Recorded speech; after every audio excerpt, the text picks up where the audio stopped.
everyone, and welcome to the Death by Adaptation podcast, a bi-weekly book club where we choose one classic book and compare and contrast it against its cinematic adaptations. I'm your host, Nicolò Grasso, and unfortunately, once again, I am not joined by Yuan Gledo.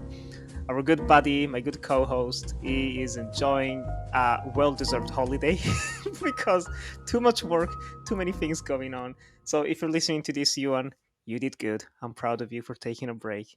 You deserve it. But thankfully, I'm not alone. I'm in very, very good company because friend of the podcast, Randy Burrows, is joining us. How are you doing, Randy?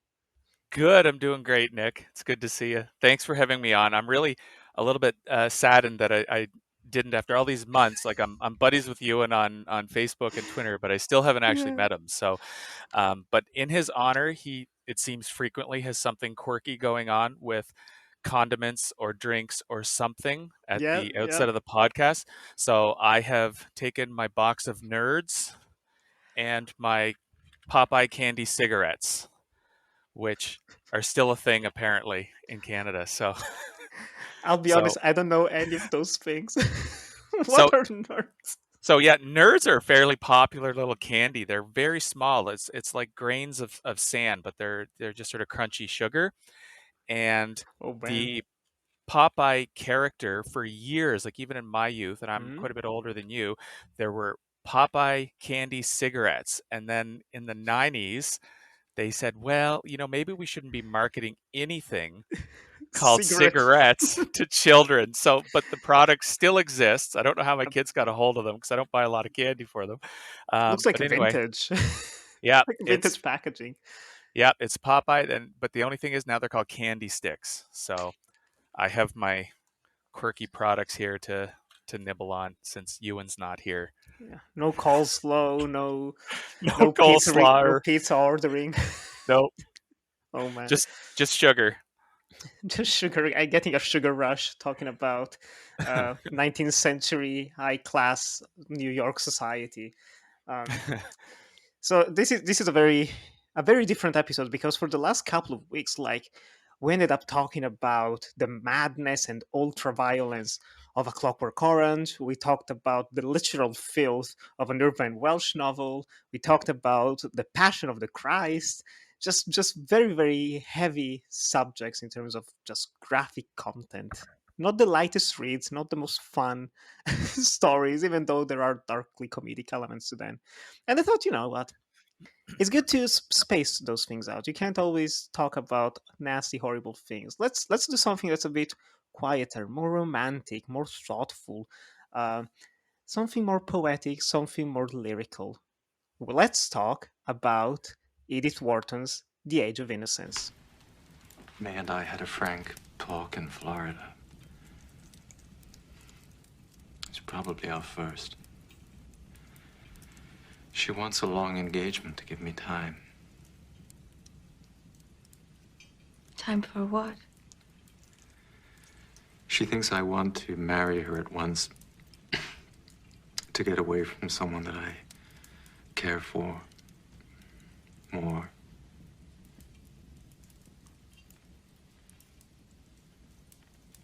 Time to give her up for another woman? If I want to. It's very noble. Yes. But it's ridiculous. Why? Because there is no other woman?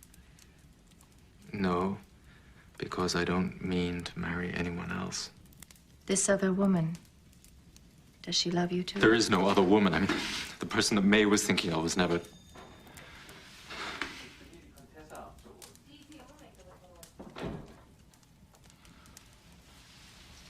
That must be your carriage. Yes, I suppose I should be leaving soon. To Mrs. Struthers. Yes. I must go where I'm invited or I should be too lonely.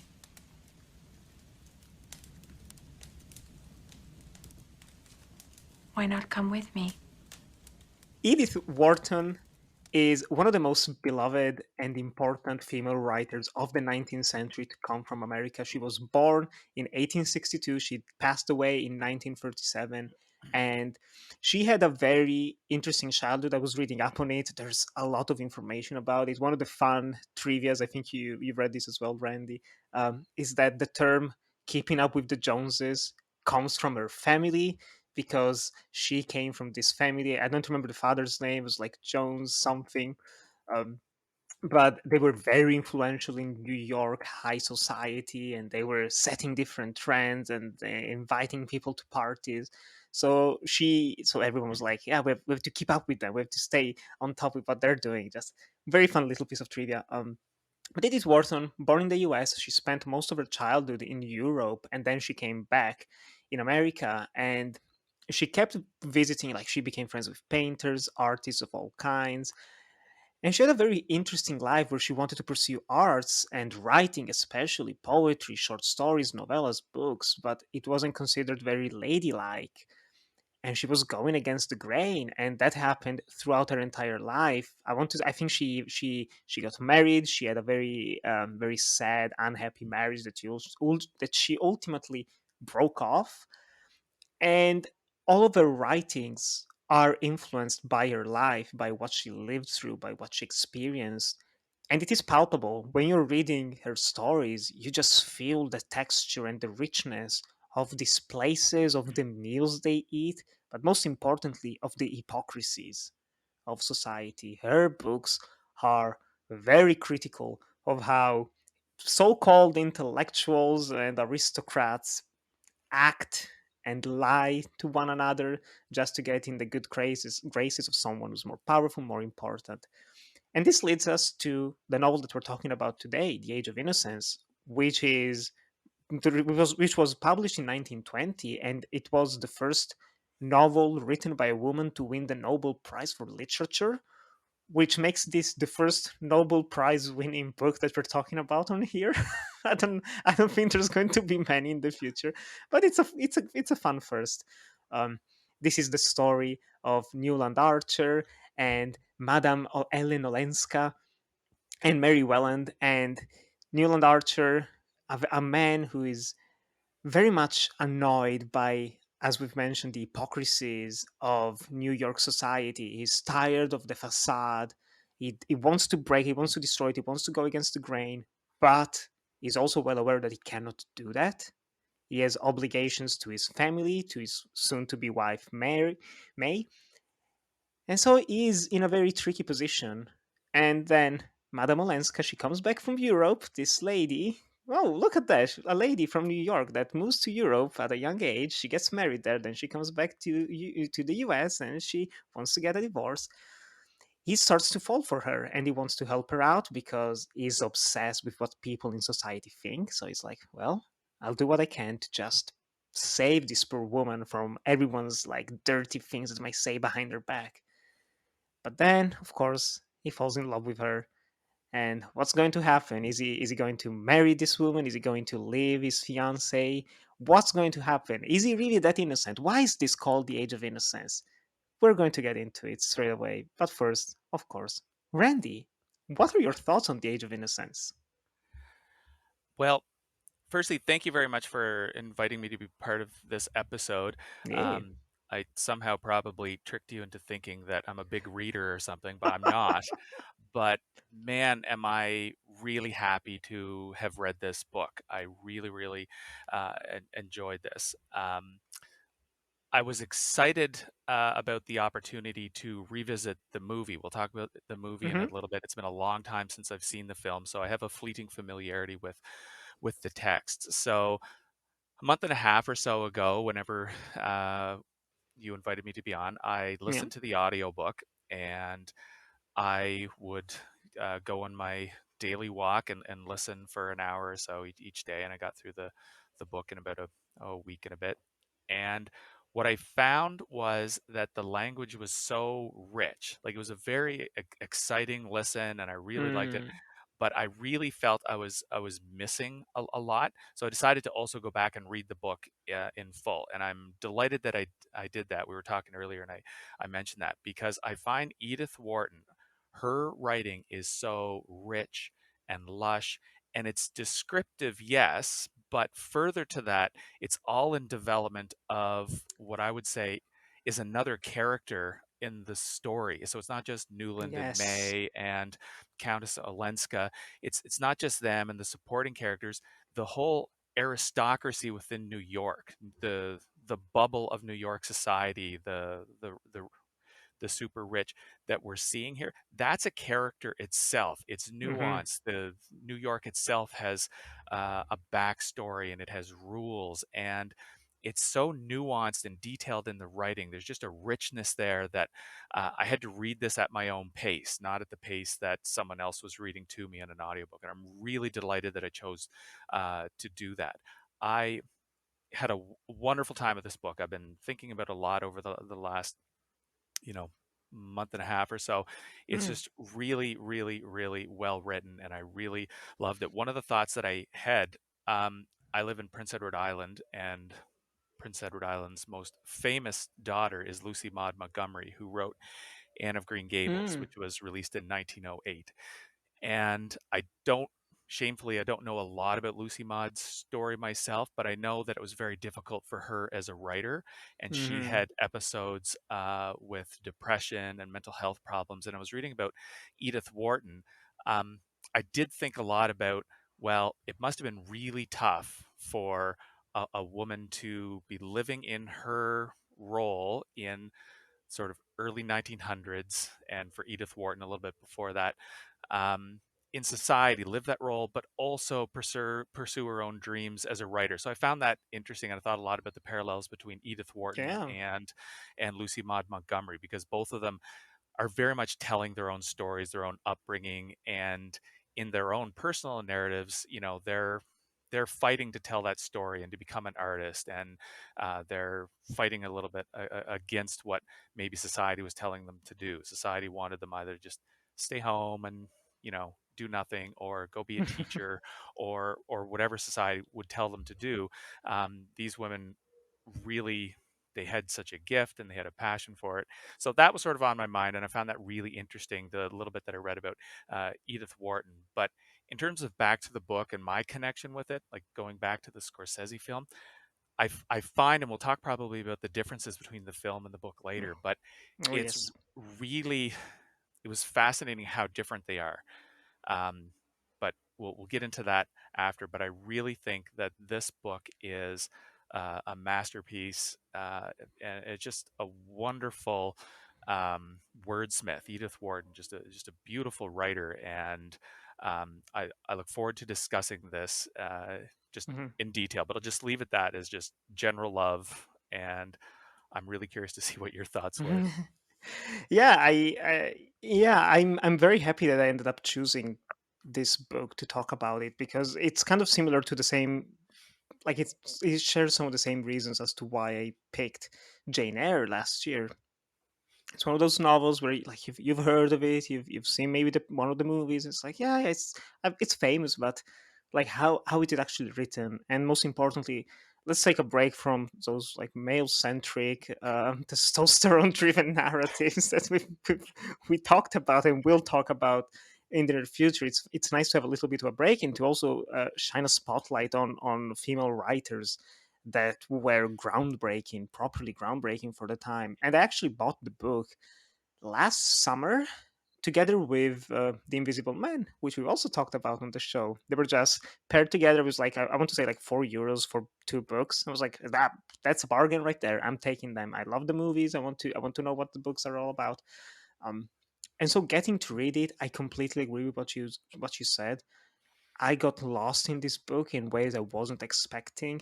It usually takes me, let's say, like 2 weeks to read a book that's over 300 pages long. I try to read it while commuting, maybe a little bit at night before going to sleep. I read this book in 5 days, Wow. which is impressive. Like I was putting off watching movies to read the book. I was like, I watched this like 90-minute movie. Or I could just read. The 8 minutes is like sitting right here. Let me just pick it up and like read a couple chapters, and I would read like 4 chapters, which is also something that I really appreciate. It's very tightly paced. It's not one of those books that, they happen sometimes. It's 10 chapters long and every chapter is 50 pages or something like that. It's like, no. Edith Wharton has 8, 9 pages average for each chapter, which makes it very like bite size. It's very easy to read in that way. Mhm. So you can like cram it in. It's like, have a bit of a break. I can read a chapter or two. Um, and the way it's written, I don't want to say it's episodic per se, but each scene like takes its own time. It has its own build up and climax in terms of character conversations, dialogue, revelations, or things that are actually omitted from the dialogue. There's a lot going on underneath the surface of the characters, and it's it's so beautiful. It's just straight up beautiful. I'm not a fan of descriptions of places and dresses because it's just tiring. One of the reasons I really liked reading when I was younger, the Lord of the Rings trilogy. But oh man, like I don't know if you've read them, Brandy, but just some of the descriptions they go over your heads. Like this is way too long, man. Like 2 3 pages just to describe a forest. That's a bit too much.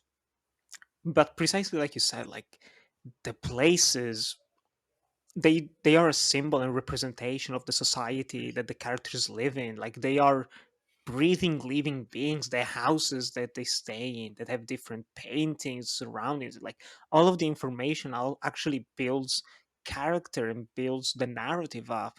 You can go to someone's house, and if it's not like richly decorated, everyone, it's like, oh, that's a sign that they're not doing too well financially, or they don't really Yeah. understand art. Unlike myself, someone might say, very snobbish way. It's very fun, and that's also something that I wasn't expecting. It's very fun. There are a lot of like witty, kind of snarky remarks thrown here and there, especially in the description, which is a third person God's eye view of all the events and all the thoughts that the characters are going through. Yeah, I'm just so happy about this. Yeah. I liked your comment there. You said that it's fairly quickly paced, and I agree. But from an outsider looking in, my God, that's a bizarre statement Yes. because just by almost saying like, and when you say episodes, like it is sort of episodic in that way, but Mm. most of the episodes involved two or three characters sitting around a drawing room with perfect posture and their backs aren't touching the back of the chair, and you know, Yep. what Yep. Yep. Yep. what color flower is in what buttonhole in what season of what jacket. So or they're or just beautiful people taking a walk through a park and just chit-chatting. So it's not what I would call a traditional narrative, but it's almost Hmm. like in a way a psychological narrative, because you're following Newland, and he's sort of your compass. And I find it interesting too that Newland Archer, that Wharton writes basically first person from a male perspective. Hmm. But just reading even just the smallest little bit about her own background and little tidbits of her upbringing, you can see that Newland's background, Newland is in fact a stand-in for Wharton and her opinions and her background. But yeah, it's really fascinating to watch this unfold. And there's a lot of great characters, Mm. but they come in and out and they all have a certain flavor, and I love the flavor that those characters bring, and that's something I'll mention it now, mention a little bit more later. That can't quite easily happen in the film, and it doesn't. Like you Hmm. have one character I love in this is Larry Lefferts. So there's Yes. two characters, Larry Lefferts and Sillerton Jackson, and these two are sort of like a Greek chorus type of thing. They have a role, and Larry Lefferts, he speaks to what's most fashionable, and whatever he's doing, everyone else is doing, and he's got his fingers on the pulse of society and what's happening and what's cool. Uh, but Sillerton Jackson, he's the guy, he's the old man gossip that, knows everyone's business. So he's there to inform the audience and, meet with Newland's mom. But he discusses the scandals that are going on, and he gives the implications of how things will be viewed by society if certain relationships happen or Yeah. don't, or what people already know. So it's fascinating, and the book takes place in two parts, and Hmm. there's a nice little rising action with the first one where Newland, he discovers that he has fallen in love with Countess Olenska. But Countess Olenska, of course, is his fiance's his fiance's cousin, Cousin. Hmm. and it's a very close family that Newland is marrying into. So it's just a relationship that can't happen. But Newland, I believe, is at the end of the first book. He says, "Okay, well, I I can break away from May, and we can be together." But then, just as that happens, a note comes that May has gotten permission to speed up the wedding, which is something Newland wanted all along. And Oh then just man. timing strikes. And it's like, nope, we're going to get married anyway. And he thought, well, no, maybe I can break away. But it just, forces seem to be working against him and the romance with Countess Olenska. So that's a nice little construct. And then the second book, or the second half of the novel, is after he's married. And there's an element that I really like in the portrayal of the years following the marriage, where Newland is slowly becoming a boring middle-aged man, Yep. even though he's probably 30 or so.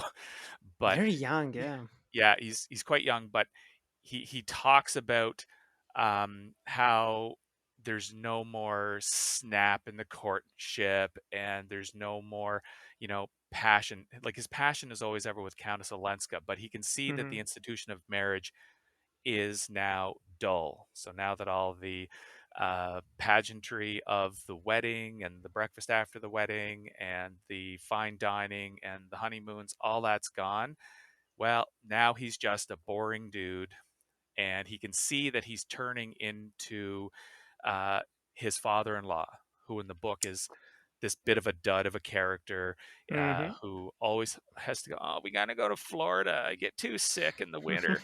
So he's just this boring guy, and he feels that it's the institution of marriage is turning him into that boring, uh, middle-aged married man that isn't a mover and shaker in society. And that's a really interesting take. Like, what I see in the book is that it's about Newland being lonely, and just this aristocratic life, this society life with all of its privilege at the end of the day is really lonely, and it's hard to find your place in that. In a way, I Mm. see The Age of Innocence more about society, the roles in society, conformity, conflict with conformity, the challenge of a changing society. I see those elements in play more than the romance. The romance is there a little bit, and the pining for something different, and that's what Countess Olenska represents. But I see The Age of Innocence, the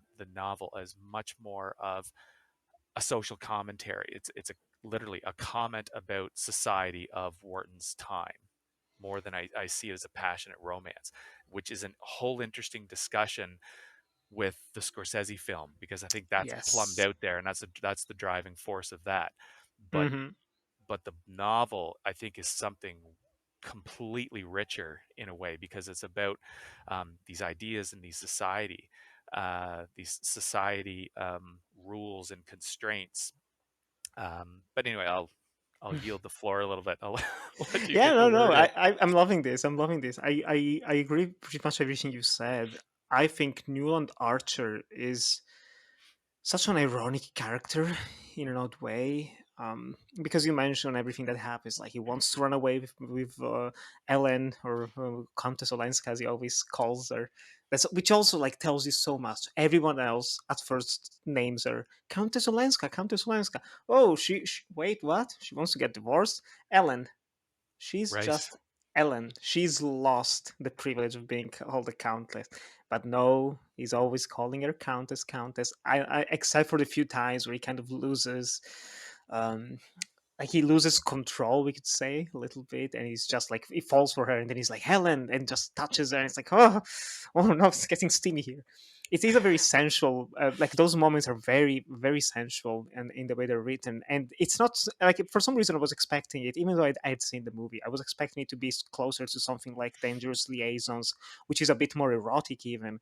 But no, Wharton keeps it very tame. It is, I would say, put it probably on the level of like the romance elements that you would see in a Jane Austen story, um, but still more taboo in the way that they're explored.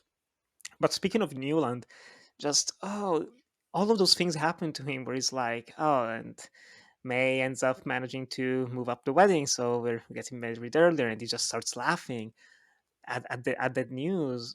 And what I love about those moments is that you say it's a book about society and the way it just shifts and changes and influences people, and I agree, and I also see it as as a book about choice.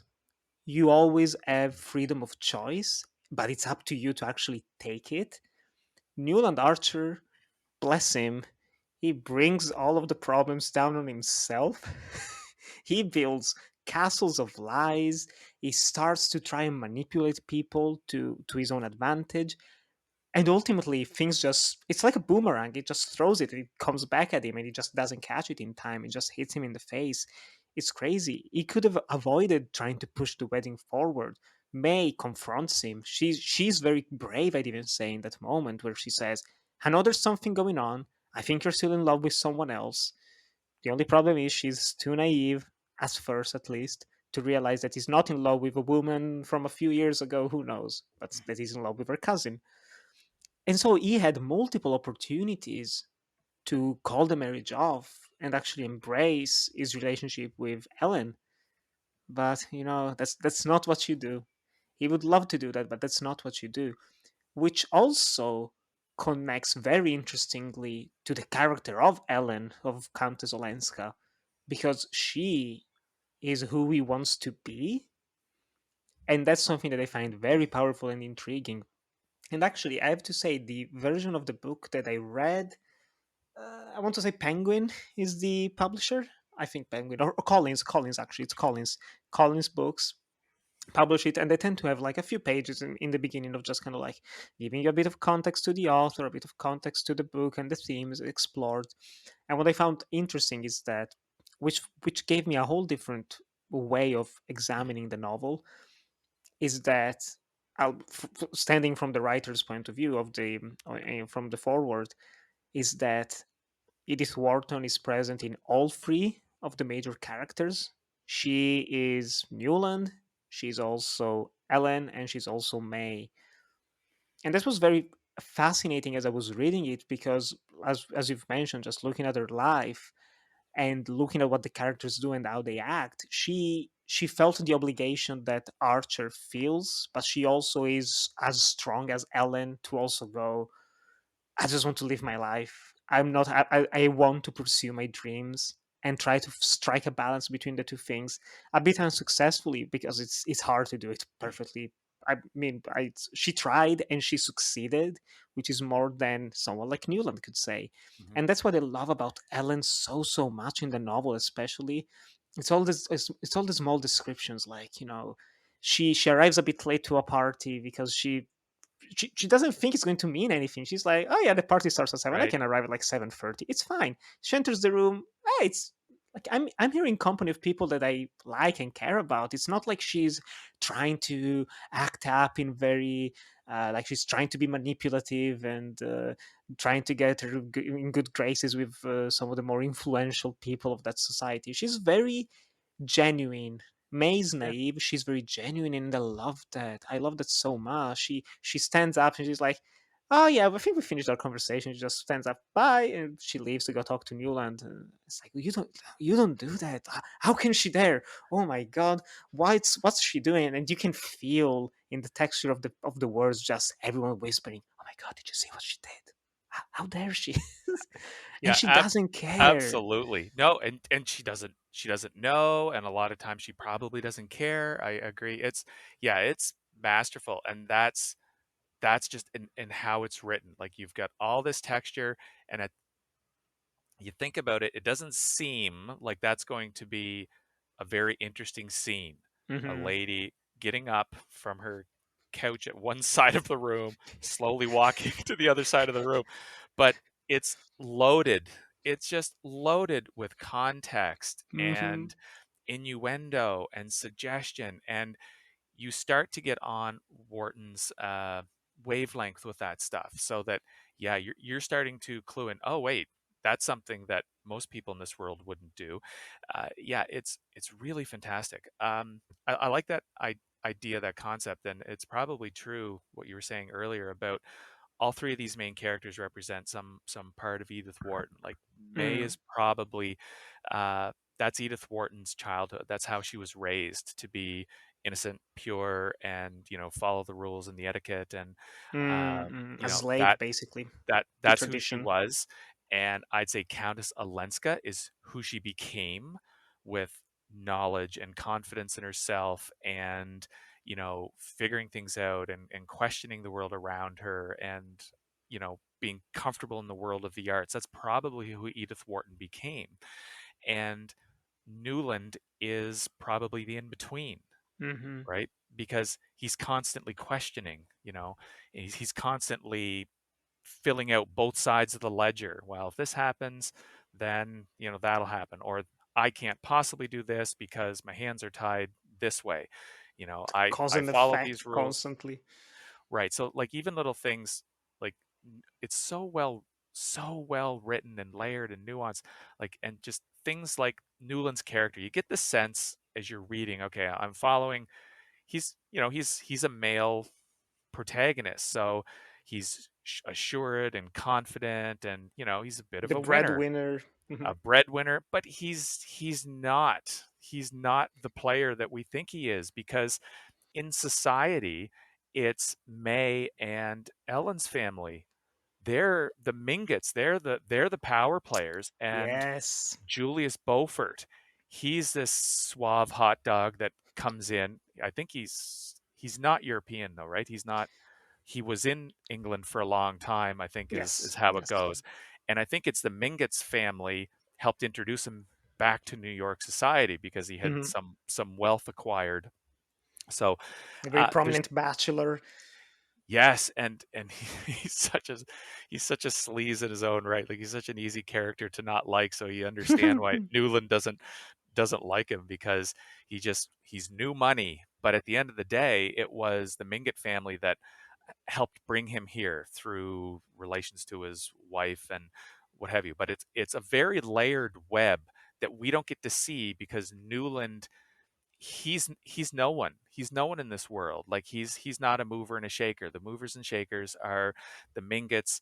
Beaufort is shaking things up because he's coming in as a banker, and sort of new wealth, new money.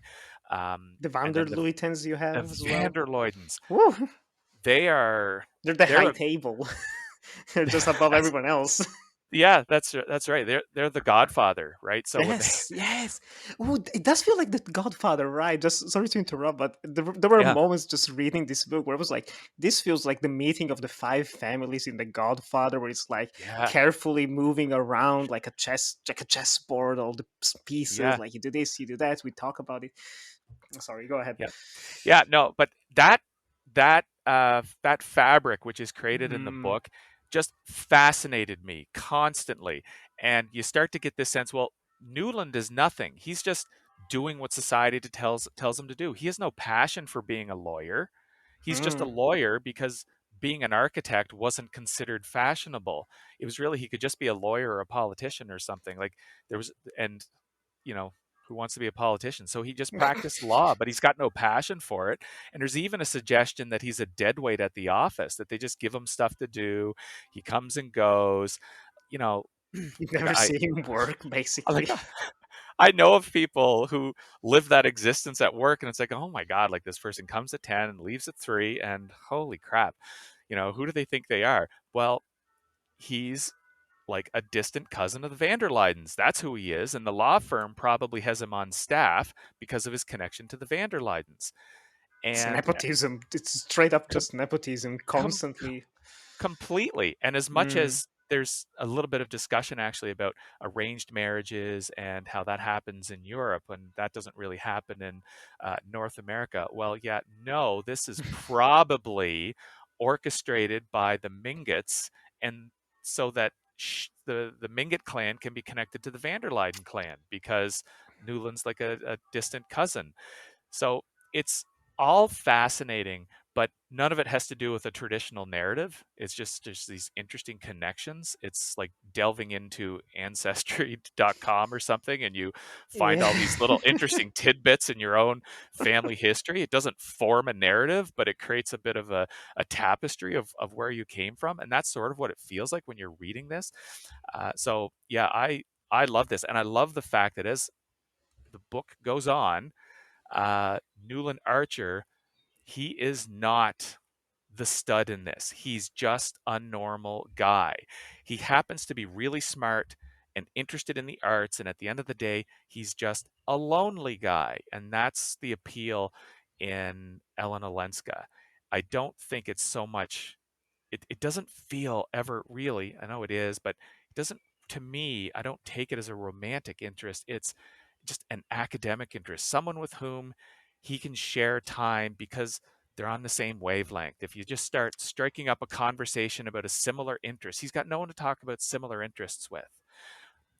Hmm. And that to me is fascinating. I love the names in this. I find like Newland Archer, like it's a new land. I think that gets into the idea of maybe where the title is coming from because it was a new America at the time. Hmm. 1870s was 5-10 years, I think, after the Civil War. So America was reinventing itself. The industrialization was happening at that time. So, and I think that Age of Innocence sort of is connected to that Gilded Age of the 1870s. So new land, it's sort of in his name. But Archer, May is the archer, she's the hunter, and I think that Literally an archer. she is literally an archer, and I think she is literally the hunter, and she is the one with the strong blood, not Newland, right? He's the romantic, but May, as simple and innocent as she is, uh, she's the one who's really strong. Hmm. Yeah, she's a little bit simple maybe, and you can't talk with her about the newest books, but she seems like a lovely, pure, strong person. And once she gave Newland Archer, an opportunity, look, if there's someone else, I will not stand in your way, but you got to tell me now. And as soon as he said, no, that's crazy, I want to get married, even though in the back of his mind, he has these fancies about Ellen Olenska and He knew the what truth. have you. Like, but as soon Withheld it. as soon as he as soon as he said no, I want to get married, then May's like, okay, then this is how it's going to be, and boom, and she's the one who is slow and steady and strong, and I just love that about her character. Even though Hmm. I don't want to say unlikable, but she's a little bit harder to get behind as a character, especially Absolutely. if you're looking at this at an academic level. Like, she is boring, but in the real world, there's absolutely nothing wrong with boring. Yes, like all of us are boring in a weird way. Not everyone can be a Madame Olenska just changing their life around Yeah. and pursuing their dreams and their hopes. And I really like May. It's one of those things where you could have Wharton could have easily written her in a very villainous way. She can be like, oh, she's always trying to keep Archer from following his love and following his passion. It's like kind of, but not really. Like she tries to be supportive, she tries to be there for him, she's not invasive. And at first, and that's also interesting in the play of just the first book and the second book, the way it's split into two, as you mentioned earlier. In the first part, I think she's definitely 100% just naive, very deeply naive. But when they get married, like cracks start to appear on the surface of May, which they always do when I think you get married and just you meet someone and you know them better. It's like at first you only see the surface level, you see them once a week or whatever. But once you start spending every single day with them, all of the flaws become more apparent. And you're thinking, is this even the same person that I met 1, 2, 3 years ago? Who knows? And what I like about her is that she is slavish to tradition to a fault, but she also clearly knows what's going on behind the surface. Like she clocks in on Archer being into Madame Olenska again after 2, 3 years that they haven't seen each other, and she starts like making some comments here and there. That also plays into Archer just not being smart, like you mentioned. He has very strong interests. He can be clever in with wordplay, but he's not the smartest man. Where he's kind of like, oh, Madame Olenska is in Washington. I have to be there for her. Yeah, I'm leaving. Yeah, we have to do this contract, this thing in Washington. I'm going there. Oh no, way, Ellen is coming here now. Oh, they Yeah. don't need me at the office. What do you mean they don't need you? I talked to your boss earlier. He's leaving tomorrow. Yeah, no, but just they only need one person. Then why did you need it before? Shut up! Just stop asking questions. Just leave me alone. Leave me Yeah. be. And in that passage, as I recall, he makes these decisions, and we can see his thought process. And he says, "Well, May will never question that, Yep. right? Because he assumes that because she doesn't have the same interest, that she assumes that she is a little bit more simple than she is. But I think when it comes to knowing what's going on, and I'll, I'll I'll put it this way. So the show Survivor, Newland would be the guy that doesn't know what's going on and would be at risk of being blindsided. But May is Yeah. probably not that person. May not be a driving force or plotting, but she knows what's going on. Like, she's connected to her family. She observes probably quite well, and she has family members that are going to confide in her and going to support her in terms of, this is the way that you brought up. Like, I think the Mingott clan is very, uh, you know, they're very strong, principled, and May's principles align with, uh, this is my path in life. So Hmm. this is how I grow up. These are the types of things I study in school. This is my courtship period, and where I try to find, a husband. Then after the honeymoon period, then there's, my adult life is going to be, my role will be motherhood, and it's just very clearly defined. And that's what May does and lives for. And she's tuned into that. Her family is tuned into that, and they're probably gossiping and letting May know, well, he was over at Alenska's the other day, and he was there for like 3 hours, and he was supposed to just be dropping off a letter, so he shouldn't have been there more than 15 minutes. Like, He's not she has, cautious anymore. so she would have those voices in her head, and so Hmm. she knows what's going on, and yeah, Newland would be the one who'd be blindsided, and ultimately is. Yes, yes. It's a very sad. It's a very ultimately tragic book. Um, and you start clocking in on this not having a happy ending in a typical fashion. I want to say like halfway through. I think when you start having those small parallels between Newland's new life and Ellen's new life, where, for instance, he goes to Paris, he strikes up a friendship with an artist there, and he talks to to May. Sorry, he says, "Hey, I think we should invite him to dinner if he comes and just meet him up again." She's like, "Well, isn't he a bit, I don't know, simple? I don't know, like he's not a gentleman. He's not of a higher strata, a higher class. Like, and you can feel just Newland's soul dying in that moment. It's like all of my hopes, like all of the people that I used to meet, almost in secret, we could say, where it was like, I've painter friends, I know some artists in New York. Like he knows he has to leave that because it's never, it's a different world from the one that Mhm. is fully into right now. Beforehand, he was on the edge of it. It's like, yeah, I'm of this, I'm of this class, social class, but I can move in and out as I wish in just very small, quite acceptable ways. Once you're married, you cannot do that. Meanwhile, Ellen is doing the opposite. Like Ellen, she leaves the fancy neighborhood in New York. She goes to, I don't remember this exact place, but it feels like the village from the 60s. It's like all the artists are there, all like Yeah. living a bohemian lifestyle.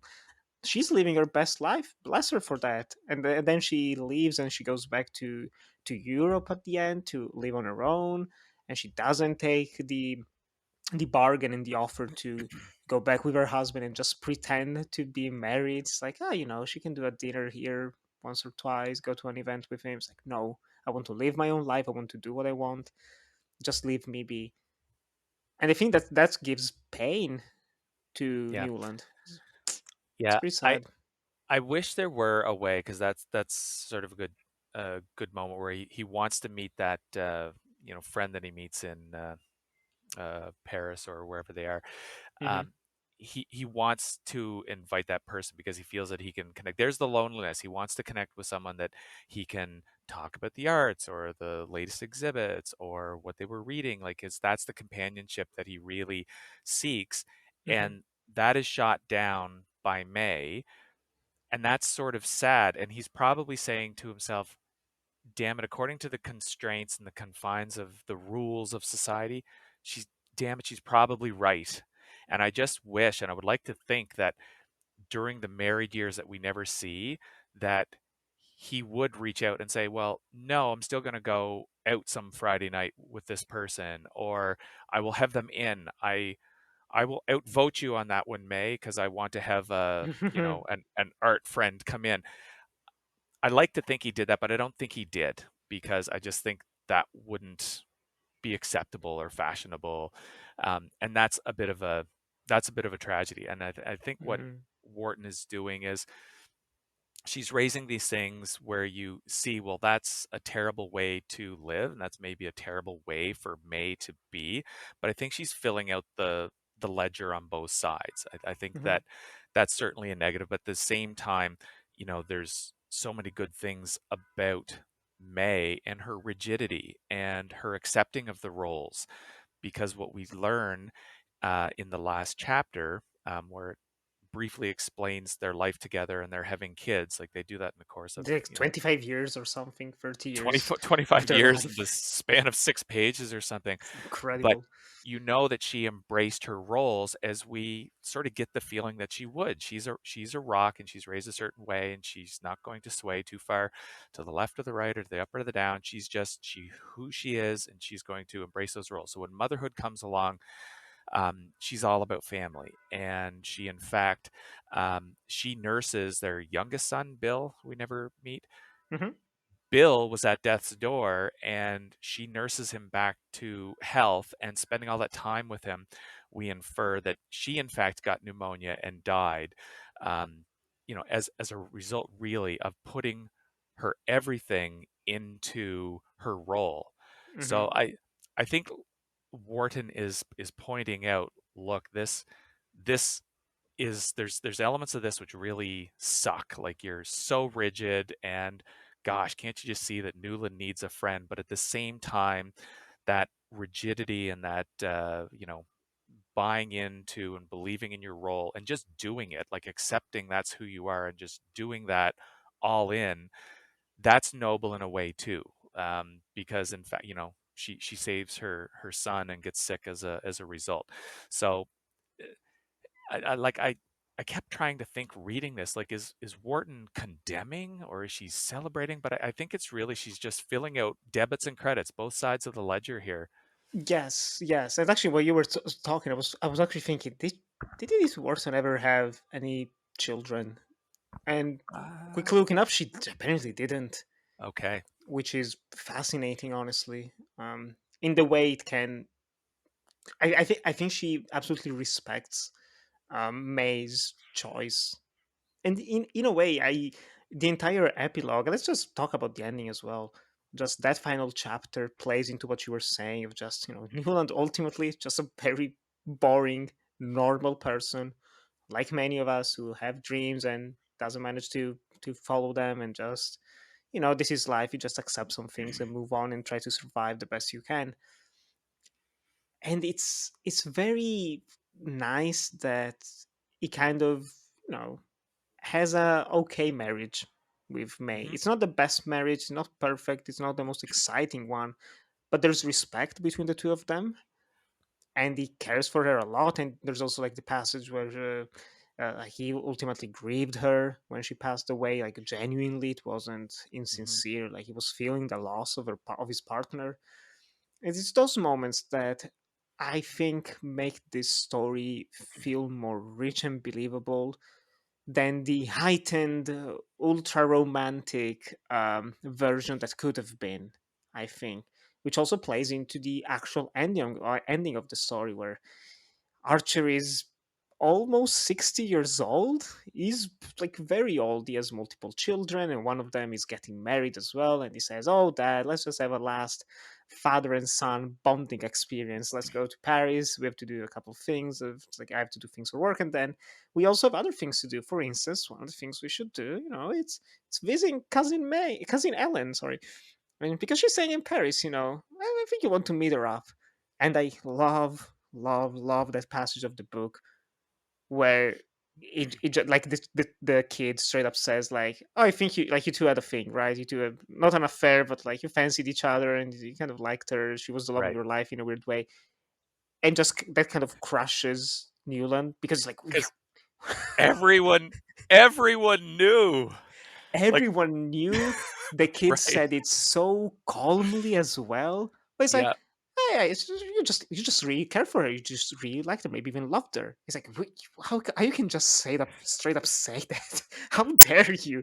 It's like times have changed. Like it's 30, 40 Yeah. years in the past. It's 1915. It's like post-war Europe, I want to say. Um, Times have, or even like before the war, but like things have changed, the world is different, and he kept hiding all of his true emotions and feelings for Ellen, but also for just his passions, as we've mentioned, inside of himself, which it's kind of a play on toxic masculinity. We could even say you don't show your emotions, you don't show what you actually care about. A good man is strong and silent, all those cliches.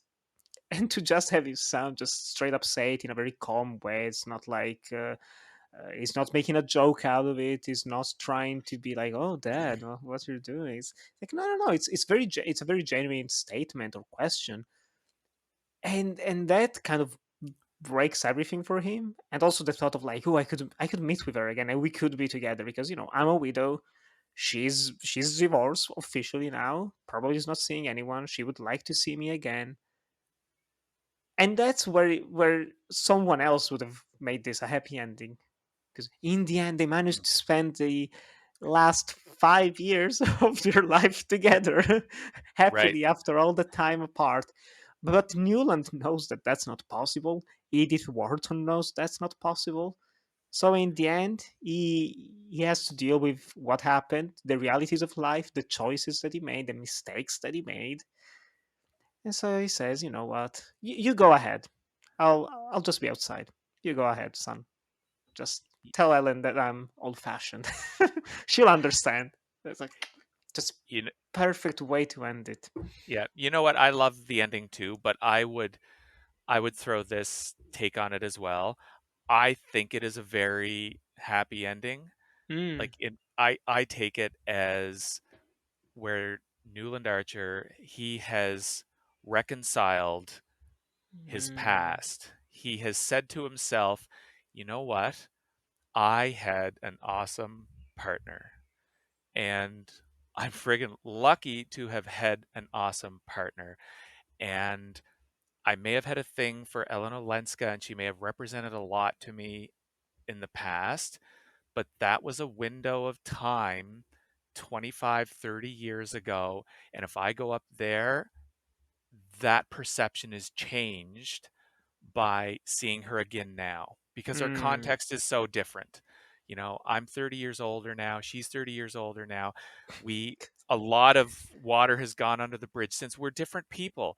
And I think he has, even though he probably never had a friend or a love like he thought Elena Lenska was going to be.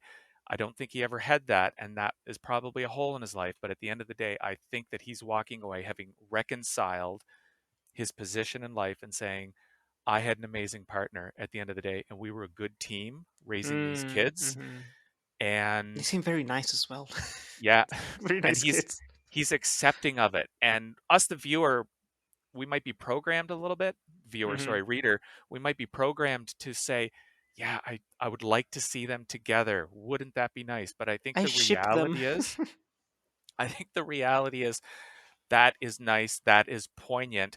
And if Wharton goes ahead and they do meet, how do they meet without something being ruined or something being cliched or something sort of weird or sappy? I Yeah, think it's a beautiful ending, and I see it as very, very thoughtfully positive. yeah. That's the Jane Austen running towards each other, just hugging and like, oh, romance, romance is alive. Like, no, Yeah, no, like you can fancy someone quite a bit, like Newland does Ellen. But, like you said, it's 30 years. Like that's yeah, probably longer than they were alive when they met each other. Like that's a lifetime right there. You cannot yeah, just pick up the relationship right off. It's not a book. You just pick it up. Oh, where were we last time? There's so much yeah, history in between. You don't know what she went through as well. That's something that I really appreciated. Actually, you don't know what happened with Ellen. Did she like it's not even actually said that she remarried or she hasn't or she maybe has she maybe had children. Like you don't know anything, right. Yeah, and it's because Newland doesn't know. No one knows, and that's for the better. yeah. So yeah. If they had found a way, or if society had, if there was some loophole in society where they could have snuck through and been together, I don't think they would have had as successful a marriage as May and Newland had.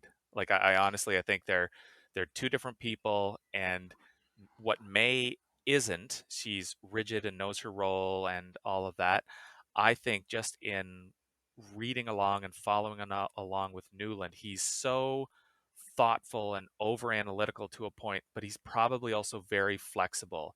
Hmm. This may be what I want, and I acknowledge, and this is a sacrifice, and poor me, maybe to a certain extent, but at the end of the day, he realizes he needs to make the sacrifice. He's not just Larry Lefferts and going off and having an affair Hmm. and, Yep. trying to cover up behind him, or, create a diversion over here so he can go uh, be a philanderer. Like Newland is not that guy. He's flexible enough probably to do what he needs to. We don't really know what he did, but if he needed to leave the law practice in order to be a better dad or to help support the family, or he would have done that. I just think that's the kind of guy he was. And if he ended up marrying Countess Olenska, or spending Hmm. his most of his adult life with her, then she is the embodiment of his passions and the things that he's thinking about and the things that he loves thinking about when he's in his study at night, like, the arts and new age thinking and philosophy. Well, that's what Madame Olenska is. And that's great. But I don't see, unless they're just going to travel the world and go off into the sunset, but I don't see them having a family. I don't see them maybe avoiding scandal of some sort, just in what they do or where they go. I see the better choice as him sticking with May. And, at the end of the day, how many stories have we seen in film and books have we read where, you've got some guy as an asshole and leaves a perfectly good woman just because, this one over here is more attractive. Like, love is more than that, and, Yes. camaraderie and friendship and teamwork and, true bonding is so much more than that. And it's a fanciful notion, but I'm so delighted with the last chapter and how that unfolds. I really am. I see it as hopeful and positive, and it's a good choice because he's leaving what Ellen Olenska is in his mind in the past. It's part of what made him who he is, and I think that's where it's Yes. left. He has grown. That's what I'm thinking now. Actually, I love your statements right now because it's true. Like he's grown so much, and changed and matured. Because even if you think about it earlier, it becomes obsessed with her, which is not healthy. Um, and even desperate to try and be with her. I think when the last time they meet, she says, "Oh, I have to leave to go back to Europe. I'm going back to Paris or whatever." and he starts saying, "Well, okay, well, actually, I'm kind of thinking of maybe traveling, everyone. Maybe going far away. Who knows? I don't know, Europe, maybe India or Japan." It's like, it's like, what are you talking about? Just call out of nowhere right now, like. He starts to lose his focus. That's what, like, you see at Yeah. first he's very calm, calculated, methodical, trying to do everything, out of sight. It's like, no, like, everyone understands what's going on there. The subtext has become text, my dude. You're not Yes. hiding it. Yeah. And you're right, like, he's just grown. He definitely has grown. He's not childish. There are some parts in this, like, he's not overly romantic as well, because maybe if that happened a year, like, their possible reunion would have happened a year after the final encounter between the two of them, he probably would have gone upstairs and would have been this very romantic gesture. And he keeps doing this very um romantic in the moment, but actually just very stupid, childish acts that he's well aware that are childish, because it's Yeah. so that's I'm being a strong, lovely man who's very deep in love with this woman. It's like, no, man, you, like, they tell you to go pick up Ellen at the dock. She's going to the beach. She's like on the dock. Just call her back. Call her back. Oh, he reaches the dock and he sees her far away, the silhouette in the sunset. You know what? I'm just gonna wait here. And I know she's gonna turn around and she's gonna look at me. And when she does, that's when I will go, and I will not move until she Yeah. does that. It's like, just go. It's Like, why such a are you? it's just He's such a childish head game hon- that he's playing with himself for no reason. Now that I'm thinking about this, like, you could remake this story nowadays with just updating it to people that have become, like, they've lost themselves reading those stories and also watching overly romantic books and watching, sorry, films and TV shows, because he's so much in love with poetry and literature that he's trying to force fictional elements of love into real relationships. And that's Mhm. that's that's the kind of stupid thing. Well, not stupid. Like, it's the overly romantic act that you would see in a book. He stands there looking at her when the sun is setting, Yeah. and she turns around, glowing, and the air is flowing in the wind, and he just rushes to her, and they embrace. Like, that's not real life. That's fiction. Yeah. That's in a book. She might have It's been the no- aware that he was there, but she doesn't turn around, almost in spite of that, which is even more funny and ironic, I think. Yeah. It's the nonsensical type of thing that I will admit to once in a while childishly doing myself now. If Oh, I'm watching a, same, honestly. if I'm watching a movie and and a character has to dive underwater and do something, I will myself hold my breath sometimes until they get up, just to see if are they going to make it? Can I hold my breath that long? Oh It's my like, gosh. nope, But it just it's never enough. but that's sort of what he's doing it himself. Like, okay, she's gonna look or she's not gonna look, and everything will unfold in my fate depending on this, whether or not she turns around or not. And it turns out that is like she's just sort of being a little bit. I don't want to say childish, but she's being the same type of distant romantic herself because Hmm. I'll I see the carriage coming. That's Newland. I don't want to see him, so I'm going to go for a walk, and I'll see if he comes to find me. Right? Yep, So it's yep, yep, yep. almost the same type of thing. So they are the same type of person, and I appreciate the connection. But a- In the long run, again, it's not feasible. in the long run, Oof. yeah, is it? It They'll just probably isn't. collide with Probably one in another. yeah, in some way, or there's gaps in the relationship where stuff doesn't get done, and Catherine Mingott, like old Granny Mingott, what a great character too. But Oh, like she yes. she would probably have to come in and save them if it were Countess Olenska and Newland. Um, but I don't know, maybe Countess Olenska is tougher than that in a way, but I don't know. Scandals followed her around to this point. So Yep, yep. So, The Age of Innocence, we love it. I think we can both clearly say that we love it. And how does one go about adapting it into a movie? Well, leave it to one Martin Scorsese to take this 1920 novel and readapt it. And there have been multiple adaptations. I was looking up. They made like a Warner Brothers version of it in 1924. There was another RKO production from 1934. So it's been made Wow. before in the past. It's apparently very hard to find versions. Didn't have the time to seek them out. Don't really care, to be honest, in a way.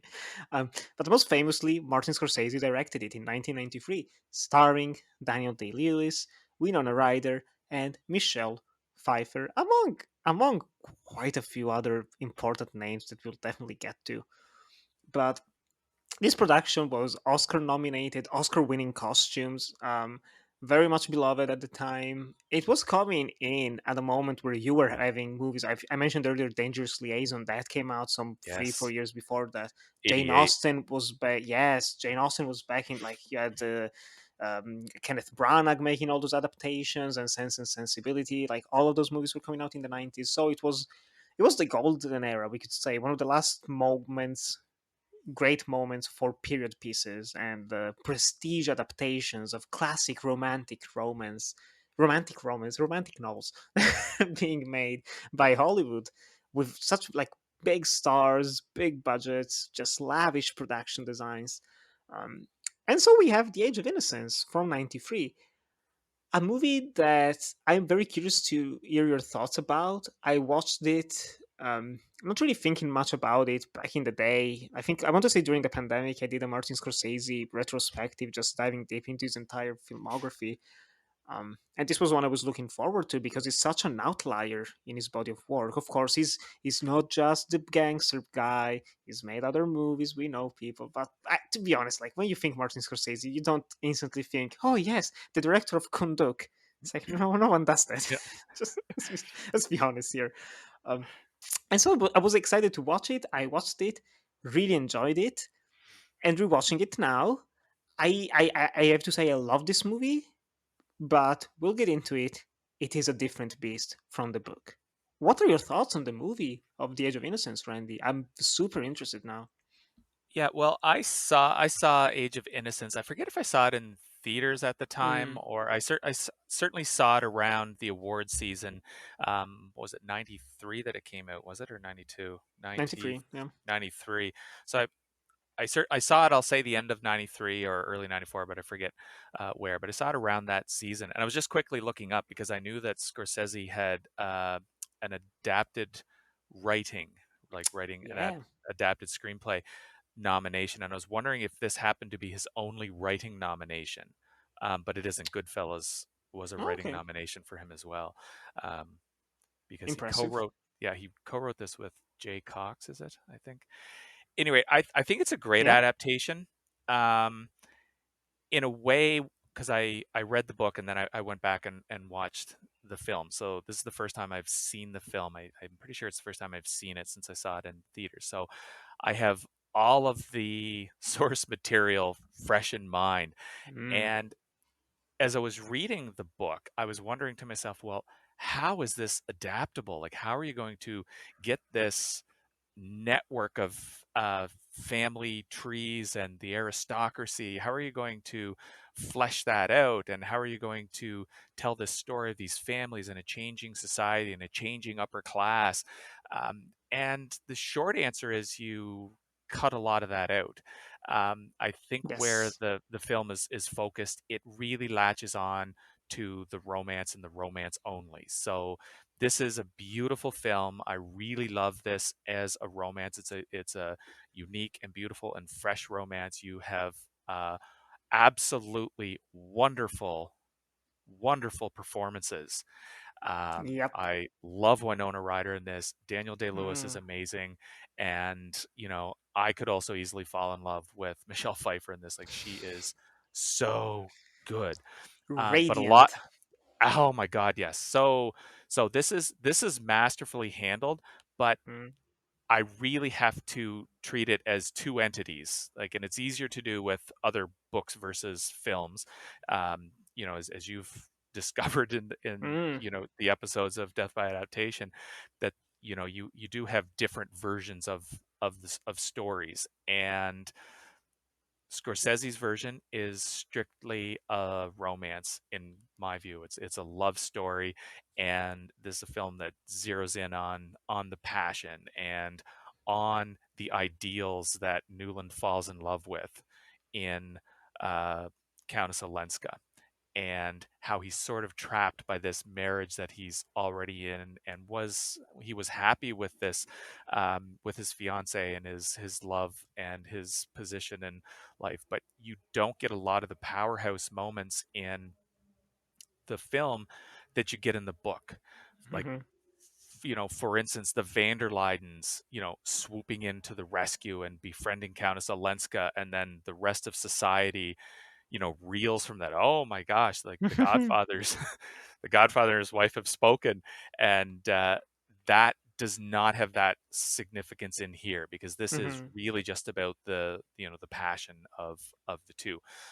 But looking at Age of Innocence for what it is an absolutely beautiful, masterfully told. Like, the craftsmanship on this, the music is gorgeous. The editing and the sweet little inserts of just the edging along gloves, and the buttons on dresses, and like just all those ornate little details is just masterfully captured. And there's so much of it that it's also it's there's a wide net that Scorsese has cast out to the book to pull the details back, because he catches Hmm. a lot of it. And there's this great little bit in the opera, in the opening scene in the opera, and it's one of the best filmmaking bits in the whole movie, where you've got Scouting Larry the Lefferts audience. scouting the audience, and you've Oh, got these quick, very fast little dissolves, I think they are, I but it's taking in so much information, and you get that sense that, okay, this asshole in the balcony is just checking everyone out, and but it's like it's an capturing eagle all that. or a hawk, just looking Totally. at everything. So yeah, it's a beautiful, beautiful, beautiful movie, and it was into because when I was watching it, though, I felt a lot of blanks and context were filled in from the book, and I regretted that I didn't have that from the movie. So it's sort of a little bit hard for me to disconnect, because Mm. I found I was using the book as sort of background information to what I was watching. It's like, oh, I know that this is Larry Lefferts, and Larry Lefferts is a bit of a jackass, but you don't get the sense that he's a jackass in the film. Richard E. Grant, just for the Richard, listeners, just yeah, one Rich, of his earliest performances after Whitney and I. yeah, and he's great in it, but the character is nowhere near as fleshed out. So there's a lot of choices to take this rich novel and Hmm. to drill down to make a 2 hour 10-minute movie with focus and purpose. But I think it's an awesome film, and it's very passionate and lovely, and incredibly well done. But it's different from the book. Yes, I think it's interesting that we're actually talking about this after talking about Filth last little 2 weeks ago, because they're completely different books and movies, of course. But I feel about the movie kind of the same way that I do with Filth, even though I vastly prefer this to Filth. I think Filth is a very flawed movie. But while I was watching Filth, and same thing with The Age of Innocence, I was having a grand old time, but also feel exactly the way that you do, where I can feel myself just filling in the gaps from the book. And I had to forcefully detach myself from the source material. Because Mhm. it's like every moment that I love from the book is here, but in a more diluted way. Because of course Mhm. it's a free, almost 400-page long book. Like, it's hard to translate it into a 2 hour movie, and Scorsese does the best he can. I honestly think this might be his most formally perfect film in the way that it's put together. Cinematography, editing, it has this like bright flashes of color as transitions that Mm. represent the lust and the desire of Newland and Ellen. They're very powerful. There are some great uses of dissolves and the superimposed images as well. Like, it's Mhm. ooh, Yep. when there's just stylistic scenes that are incredible. I think when Newland and Ellen are talking in the opera, where there's this vignetting effect that surrounds them, that literally zones Yes. out every single noise. It's brilliant. When he's reading a letter, you just have everything else going dark, and just this small light brightening his eyes. and just showing the letter in fragments around the screen. I think even um, the Little Women version by the 2019 one. What's the Greta name? Gerwig. Greta Gerwig. Um, she also does that as a homage because she loves this film quite a lot. So it's a style that's very effective, very beautifully done. Um, but again, it focuses so much on the romance that I agree. It has every, because by simple virtue of having most of the scenes from the book in here, you have because it's impossible to just lose elements of like critiquing the society and having to follow the obligation of a man at the time and a woman at the time, like all of that is there, of course, but it is ultimately more of a straight up romance. And I think the context of the book especially kind of makes me wish that certain moments were explored more. I think one of the few wasted opportunities in this, in terms of an adaptation, is the French secretary Mhm. slash artist friend that Newland makes, who's played by Jonathan Price in the Jonathan film. Pryce. Yep. We mentioned him briefly talking about the book, but like he becomes an important character because maybe not he was having an affair with Ellen, and that's one of the reasons why she broke off the marriage. Who knows? It's never fully explored. It's a whole chapter about him going to New York. He sees Newland. Do we want to meet up? Yes, maybe. I don't know. Well, actually, I'm here for Ellen. Oh, and what do you come to me? Well, Archer, like Ellen, you and Ellen, like I figured out what's happening. It's a strong scene in the novel. In the film, it's, I don't want to say a throwaway moment, but it's doesn't leave you with anything. You kind of forget about it as soon as it goes away. It's Yeah. like, oh yeah, that's one of the scenes in the film. Okay, um, Yeah. and It even pushes things along. yeah, But it does the scene itself doesn't really live and breathe the way that it does in the book. yes. Yep. And there are some parts of the book that that those are properly impossible to adapt. That I completely commend Scorsese for trying his best to show them in the film. But like one of the details, just thinking about it, gives me chills. Just Newland is talking and trying to be talking to Ellen. He's trying to be very honest with her, but he's also very afraid of using the actual words that he should to her. And so the only way for him to kind of to almost cope with talking so bluntly to Ellen is to just stare at her hands. And it's just kind of like I'm just so focused on the hands because I don't want to look at her in the eyes, which is tells you so much about the character. And in the film, you have those moments. You mentioned them earlier. It's like those insert shots of the hands and the earrings and stuff. Um, but again, they don't carry the same impact of the book.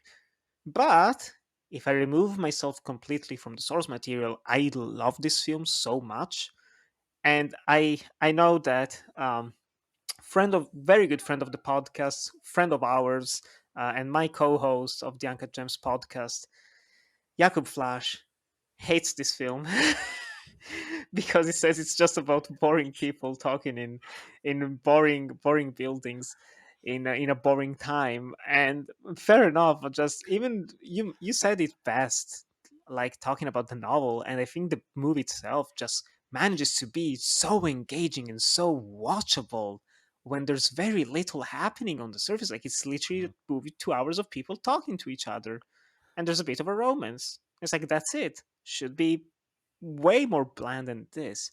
But Scorsese's craft, the editing, the camera work, and the performances, oh, just it all comes together so beautifully.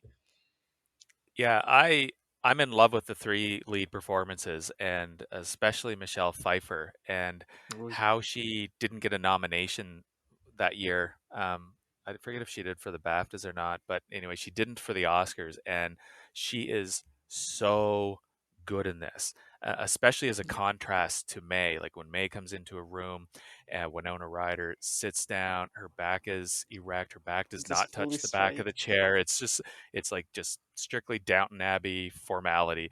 And Yep. when Yep. Countess Olenska, Michelle Pfeiffer, goes into a room, she's way more relaxed. And if it's in her own house, then she's got the arm up and she's smoking and it's amazing. Like she just embodies that casual, um, casual yet formal, sophisticated, um, Mm.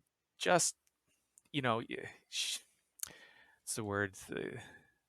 At any rate, like, yes, I covet this woman, like, because she is just so filled with life, and you can tell she's a good listener, and she's smart, Hmm. and I can see everything that Newland admires in her and loves about her, and Pfeiffer just embodies that. Like, she is just natural, and her eyes, like, she acts with her eyes, like, she head is still, looks down, then looks up, and her eyes tells so much, and her posturing in the scenes, like, her performance is absolutely incredible. And it wouldn't surprise me, I didn't read up on it anywhere, but it wouldn't surprise me if a lot of time was spent between her and Scorsese, figuring out exactly how to block the scene.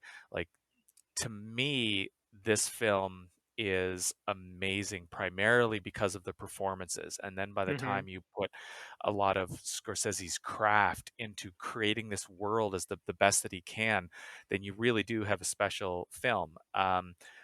I can accept the, complaint that it's a lot of talking and nothing really happens. Um, in the book, you can get away with that because I think it's like exploring, like, your family tree, and you're finding out all these things, and it's just so interesting the Yep. way things are unfolding. Here, replacing that is the will they get together or not, and it is of it's a less interesting device, I think, that you have to attach yourself to in the Hmm. film, but it's still beautifully done. Like, as far as romances go, like, this is a top shelf one. Yeah, it maintains a lot of the irony of the book. It maintains even a lot of the dialogue and the descriptions. All of the, like, third person, um, yeah, I say descriptions of the book. They are translated into narration that just plays throughout the movie, giving more context to, like, who all of the different people are.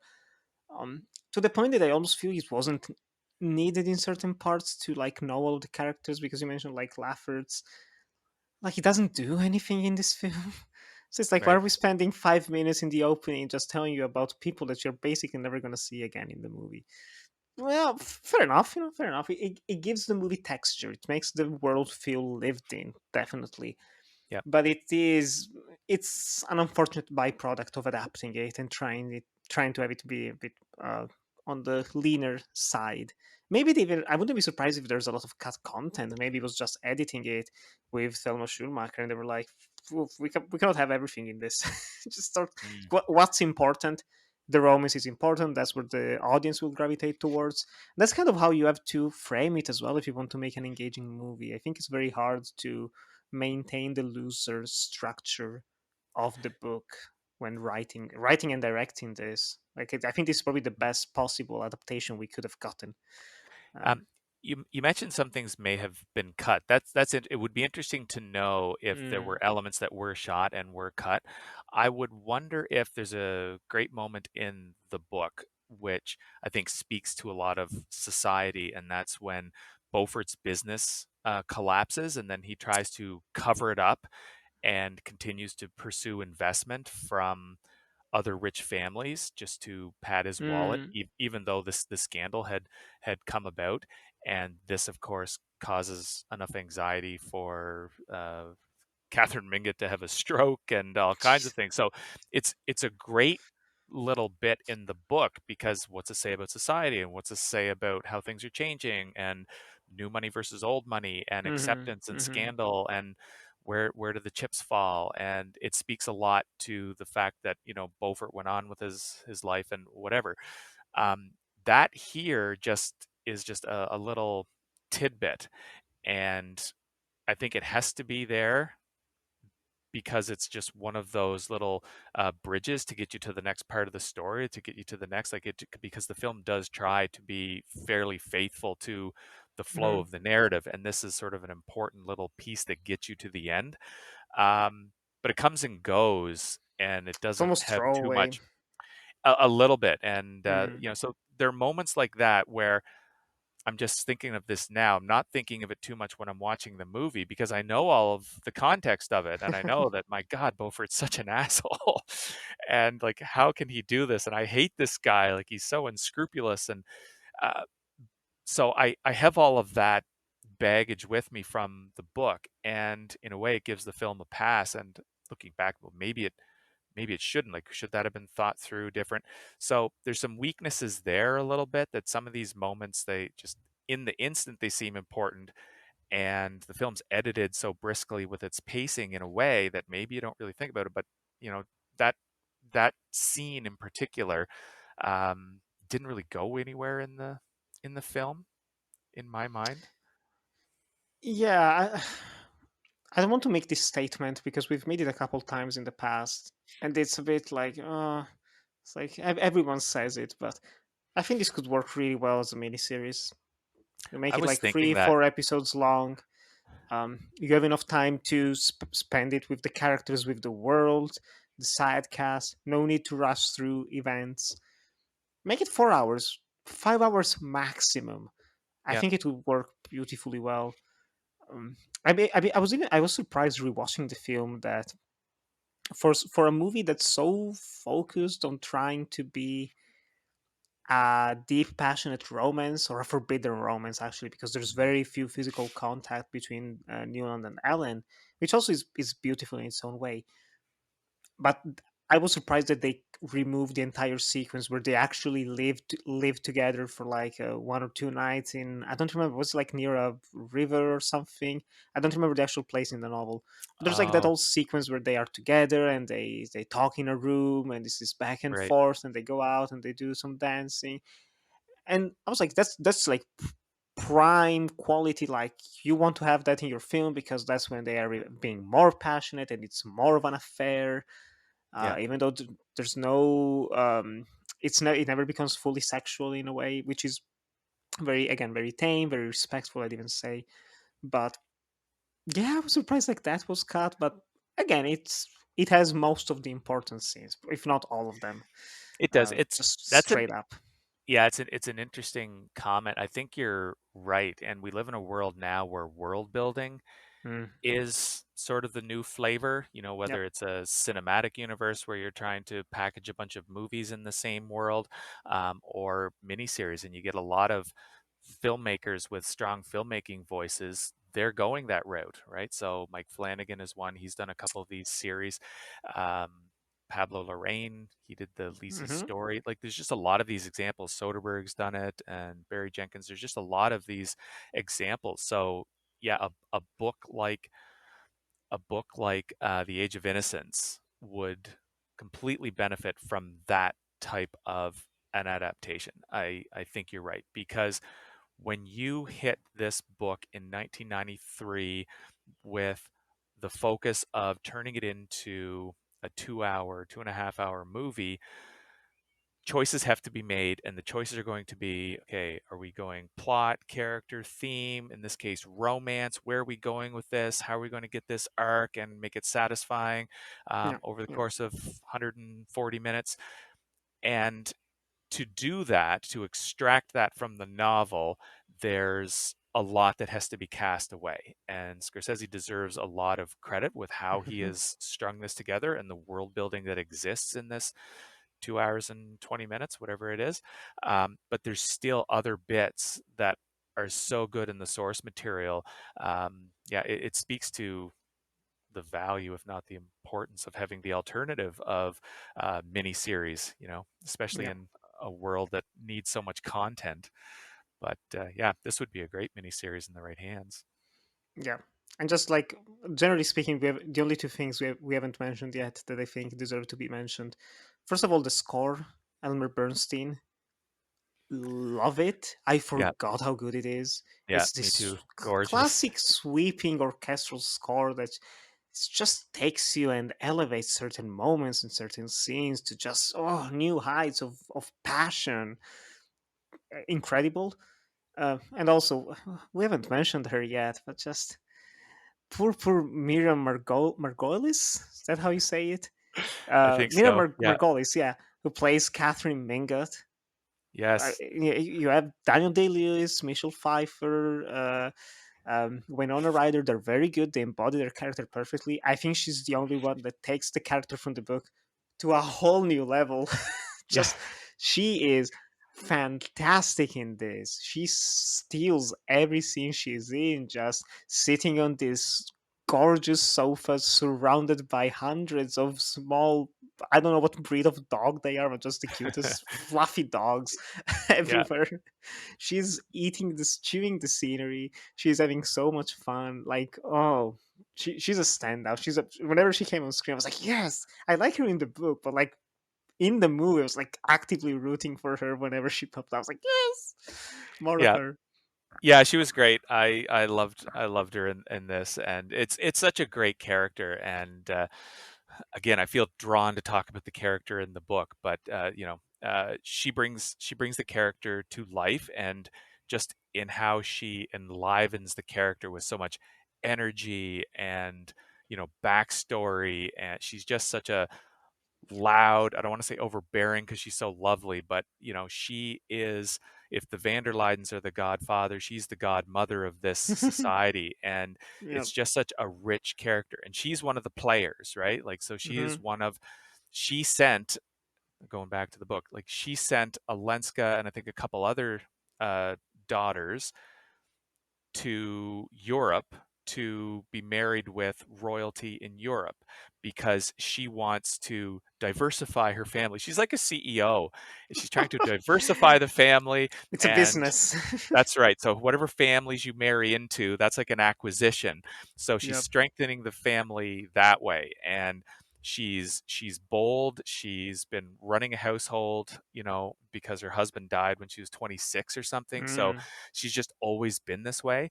And yeah, is it Marielle Margolis? She just embodies this with such passion and fervor. Yeah, she's just an she's animated, and she's sort of the engine that drives each scene, right? She's sort of comical, and she's larger than life. Delightful.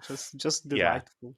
Yeah, I agree. She's great in this as well. But it's a great character. I love this character just all around. Yeah. Just, yeah, as we said, great cast all around. I think the only one who's kind of wasted is Geraldine Chaplin. Um, Hmm. it's one of those, but she's wasted simply because she comes on screen in the first scene, and you go like, "Oh, Geraldine Chaplin," and then she's basically never again in the movie. To Yeah. be fair, even the character in the book doesn't really do much. The Mother of May, she's just there. She's not one of the important characters. So it was actually surprising to have such a big name actress Hmm. in that role. But Yeah, there's yeah. a few instances of that. Is it Mary Beth Hurt? Like Yes, she's yes. Mrs. Beaufort, and uh Gow, how do you say it? Like Alfred from the Batman? He was Van der Leyden, Harry Van der Leyden. And he's like, these characters that had such life in the book, they're yeah, they're collateral damage in the adaptation. But they're there, like you say, they make the world fleshed out to a certain Hmm. extent because they are somewhat personalities and they're present, and it's a lived in world. But Yeah, in you in cannot the just remove them wholesale. It's yeah hard. in the film, Richard E. Grant, he's another one, right? So he is underused in a way as well. But at any rate, like, eh, everyone's good in it. It's just some of these characters have been chopped off at the knees because that's just part of the process with the adaptation. It's part of the And death by adaptation. It's like yeah, characters killed off. yeah. It's like, cannot afford you here, bye. Just putting them on the side.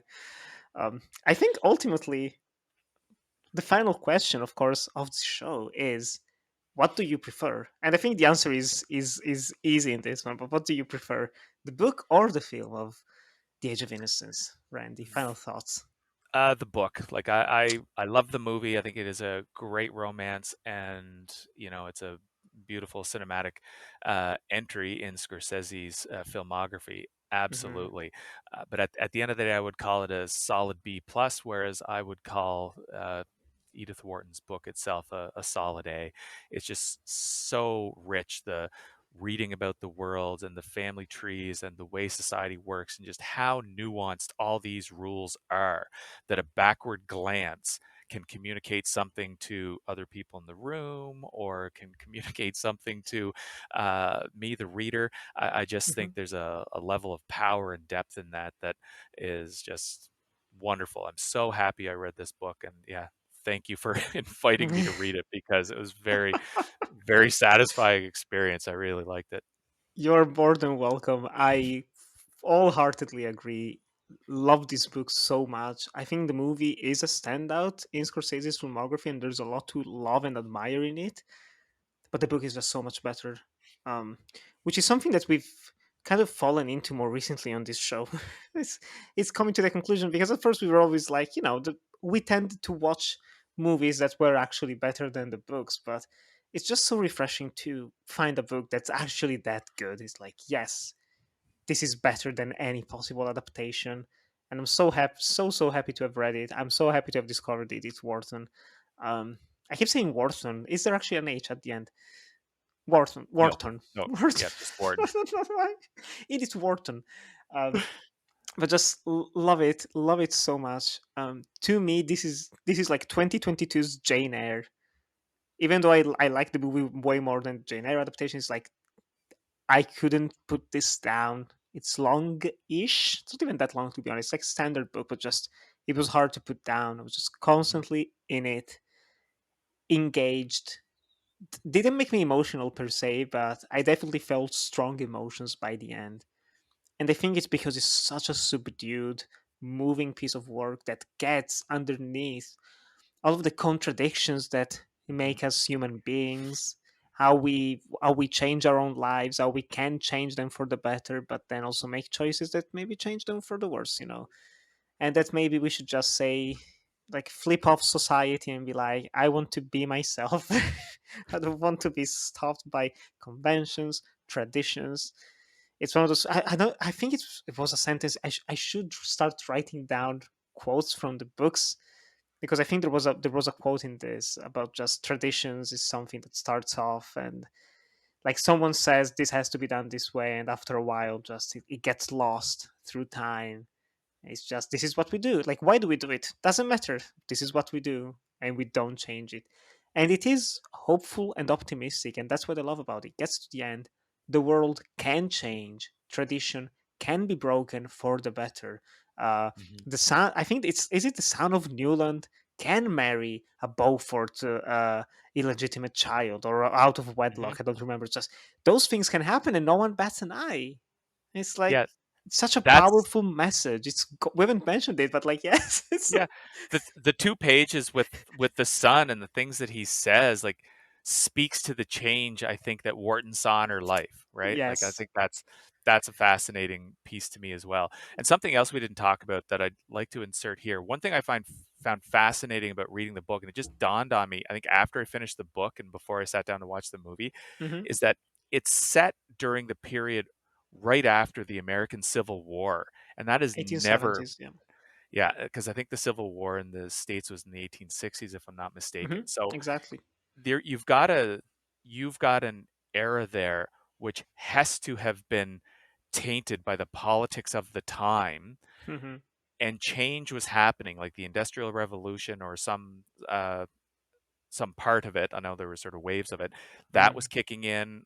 Uh, Wages were increasing a lot at the time, so this was a period of a lot of changes. Like the scene, it's beautiful in the film. There's just this moment, it's a transition scene where all these men are holding on their hats, and you've got the Yes. score, it's beautiful, and you've got the slow motion shot of all these men holding their hats in the wind. And I was thinking, like, this is like a seemingly a well-off workforce, but maybe they're not the upper class. Like, I wonder if that's like, this is sort of a new generation coming of new wealth, and it's not just the aristocracy anymore. You've got higher paying jobs with industrialization, and Mm. there's just a lot of changes that are It's going like an on. unstoppable wave of sorts. Just. So that's sort of an amazing theme in here too. And the fact that Wharton wrote this, like, she's writing about an era, like she wrote this came out, what, 1920 was it? And 20. Yeah. she's So she's writing about the 1870s. That's the era where she grew up. I think As a so. teenager, Yeah. pretty So much. it's it'd be like us writing something about the 70s. It's a weird throwback, but I think part of what she's pointing out is like how much change there is, and we see so much of it in the last chapter. And it was Yeah. such an amazing period of time, period of change. So much was going on. It's interesting how we don't really see any of that creep into the story, though, because you know, th- Yeah. I think I even have confusion. I don't think it's never explicitly stated. Let me even check the Wikipedia page just for safety, but it's never stated when the story starts and where it ends. To the point where I was like, is World War One about to happen? Did it just happen? Because it just happened for her. It's set like 26 years after the last meeting between, like the epilogue is okay, 26 years after the meeting. So if that was like 1870s, it would be like, no, it would be like 1900s. 19, yeah, like So oh 01, okay, 02 or something. yeah. So Beautiful. before World War One. Oh, Yeah, but good yeah, stuff. yeah, still fascinating. What a book, what a book. Everyone, just if you've gotten this far, absolutely seek out the novel of The Age of Innocence. You've probably watched the movie. Trust us, read the book as well, even if you don't like the movie. Talking to you, Jakub, check out the book as well. It's worth it. It's very much worth it. um, I am in awe of it, absolutely. So this is the end of another episode of Death by Adaptation. Randy, do you have anything that you want to plug for our listeners? Uh, No, not really, except that you can find me on Letterboxd at Bratch7. You can find me at Twitter at Randy Burrows, and every once in a while I will write an essay and it will show up on Clapper. Yay. Everyone, absolutely, like, go on Letterbox, follow Randy. I said it before, I said it again. I want to champion people who write proper reviews. I don't have that much time anymore to like write more than 2 or 3 paragraphs. And like whenever I like to sit down and just read a review from people and from friends. And so, like I said it for Jack as well, Jack Keating that joined us a few weeks ago. It's for you as well, Randy. Just they're always a joy to read. Oh, So thanks, man. everyone, go follow him. Um, for me, you know where to find me. You can follow me on Twitter and Instagram at NikiGra97. There you can find me linktree /enjoy the movies, where it has links to my portfolio, which was actually updated just today. I made it fresh and slicker and easier to navigate than before. You can watch my short films and videos. You can read my articles for Clapper. And of course, you can follow the podcast, Death Adaptation on Twitter and Death by Adaptation Pod on Instagram. We're not on TikTok anymore. Everyone knows it's a very sad day. But stay tuned. Be sure to follow us if you haven't. If you're listening to us on Spotify, on Apple, or if you're listening to this in video format on YouTube, leave a thumbs up, leave 5 stars. It means a lot to us. And stay tuned because in 2 weeks' time, we talked about something a bit more relaxing, calming, lovely. Now we're going back to the Dark Ages. We're talking about McCarthy's No Country for Old Men and the Coen Brothers adaptation. We're gonna have the good Jakub join us for that conversation. I cannot wait to get back into dark, grimy, violent Americana. But after that, just be safe, everyone. There's going to be a couple months of more quiet, more quiet conversations and more fun talks. So thank you very much for listening. Thank you for following us. We hope you have a fabulous day, and we hope to hear from you soon. Bye bye.